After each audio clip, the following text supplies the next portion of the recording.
If you're watching the news, there are plenty of stories about what's happening inside there. Mitch McConnell tried to set another vote for 9:45 this morning. This is not one of those stories. In fact, this story is for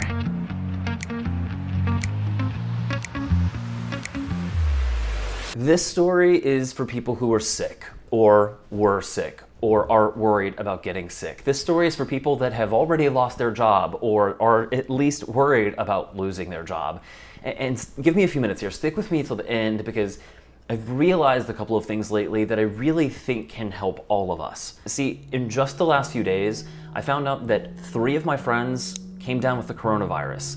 They are all okay, but friends have lost jobs, they've taken big pay cuts. It is all just a lot. I realized I have not left my apartment building since Saturday night, so I was going a little stir crazy, and it's a really nice sunny day out in Washington, D.C., so I decided to just run. Turn on some Carly Rae Jepsen and just run.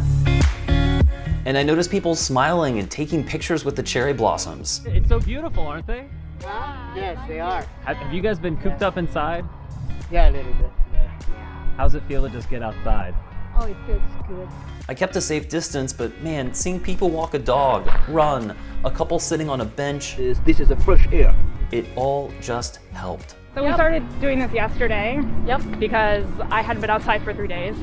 And so I was like, come for a walk with me. Same here. Yeah, so we're doing like hour and a half walks. And how do you feel after that hour and a half of just being outside and walking? Oh my god, yesterday A lot was so better. much better. A lot better. It's like ridiculous. Yeah. A little exercise can make all the difference. How do you feel afterward? Much better. Yeah, especially a lot of people in this city live in small 1-bedroom places, don't get a lot of sunlight, not a lot of places to move around, so trying to get out, especially in the middle of the day when there's no one outside exercising, you can be alone and still get some sun. Howard closed down its dorm, so we just drove up from Florida because I was out there for spring break for my parents, and we drove up, cleaned out the dorm, taking grad pictures real back before driving back down. It's calm. The chaos is in your mind, right? She's right, and maybe you're someone that has never meditated before, but why not give it a try right now? And even though we're supposed to social distance, or millions of people are being asked to shelter in place, when you go to get groceries, what if instead of driving, what if you walk? And on that walk, you just decide to be more present. You notice the flowers in bloom, you notice the squirrel running through the grass, or you notice the inscription of the Gettysburg Address so many people miss as they stare at the sculpture of Lincoln instead. It's certainly not the same as when we were engaged in a civil war, but I can't help but think in this war that the front lines are the nurses, the doctors, the healthcare workers.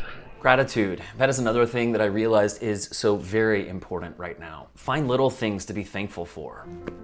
And then I met this couple, both active duty military, both entering a 14-day quarantine just in case our country needs them. Did you ever imagine that you would need to serve in this way at home, here?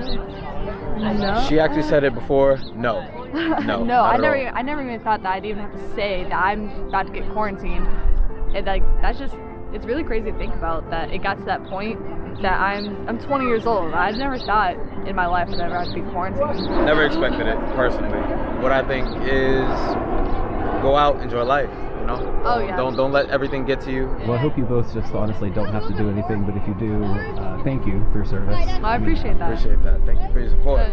It is so simple. It's so simple to just say thank you. When you see someone in a uniform of any kind, say thank you. When you see someone in scrubs, say thank you.